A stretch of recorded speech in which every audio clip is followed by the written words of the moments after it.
જય શ્રી કૃષ્ણ, જય માતાજી. મારા વહાલા દર્શક મિત્રોને રેખા રાદડિયાના સ્નેહભર્યા નમસ્કાર. મિત્રો, આજે આપણે વાત કરવી છે આપણી તંદુરસ્તી માટે. મિત્રો, આજના યુગમાં માણસે ભૌતિક સુખ એટલે કે પૈસા અને દેખાવ પાછળ એવી તો આંધળી દોડ મૂકી છે ને કે એને પોતાની સૌથી મોટી સંપત્તિ જે કે પોતાની અણમોલ તંદુરસ્તીનું ધ્યાન રાખવાનું ભૂલાઈ ગયું છે.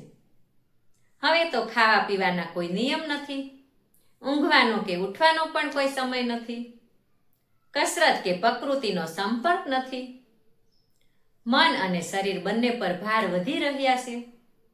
પરિણામે બ્લડ પ્રેશર, ડાયાબિટીસ, હાર્ટની બીમારી, ડિપ્રેશન, થાક, તણાવ, ચીડિયાપણું તે બધું આપણા જીવનના ભાગ બની ગયા છે. આપણે જ આપણી શરીરની જરૂરિયાતોને અવગણીએ છીએ. બજારમાં મળતા મોંઘા ચટાકેદાર નાસ્તા, બહારનું ખાવાની આપણને આદત પડી ગઈ છે. બહારના ખોરાકથી આપણું શરીર છે તે ધીમે ધીમે ઝેર ખાઈ રહ્યું છે.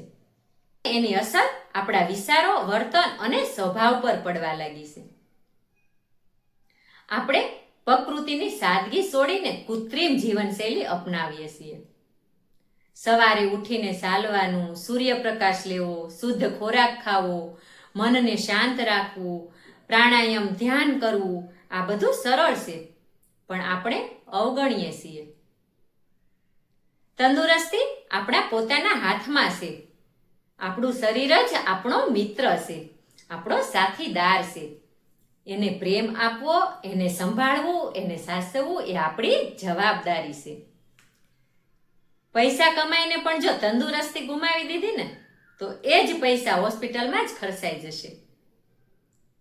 એથી આજે જ સંકલ્પ લઈએ કે નિયમિત કસરત કરીએ, હેલ્ધી અને ઘરનો તાજો જ ખોરાક ખાઈએ, ઊંઘવાની અને જાગવાની નિયમિતતા લાવીએ, સોશિયલ મીડિયા અને ટીવી સામે કલાકો ન બગાડીએ, મોબાઈલની દુનિયામાં ખોવાઈને વાસ્તવિક જીવન ના ભૂલીએ, ઘરના વડીલો અને બાળકો સાથે સમય વિતાવીએ અને આપણા મનને એકદમ શાંત રાખીએ.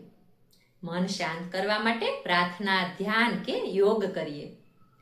જિંદગી માત્ર દોડધામ માટે નથી, પણ શાંતિ અને સ્વાસ્થ્ય માટે છે.